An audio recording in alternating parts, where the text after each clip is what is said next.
Want to dominate Valorant with a touch of mystery and cultural flair? Let's switch your language to Chinese. This is going to be quick and easy. First, make sure Valorant is completely closed. This is important, don't just minimize it. Fully exit the game. If it's running in the system tray, close it from there too.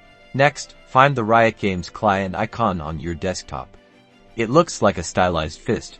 Right-click on that icon to open a menu. In that menu, select Properties. This will open a new window with various settings for the Riot Games client. In the Properties window, make sure you're on the Shortcut tab. You'll see a box labeled Target and it will have a file path in it. Now, this is the key step. After the existing text in the target box, add a space, and then type locale equals ZHCN. Be precise with this. Double check that you've typed it correctly, with a space before the dash, and that the capitalization is correct. Click Apply, and then OK. Now, launch the Riot Games client as you normally would. Log into Valorant, and you should see that the language has been changed to Chinese. Enjoy the game with a fresh perspective. And that's it. If you want to change back, just remove the locale equals ZHCN from the target box in Properties.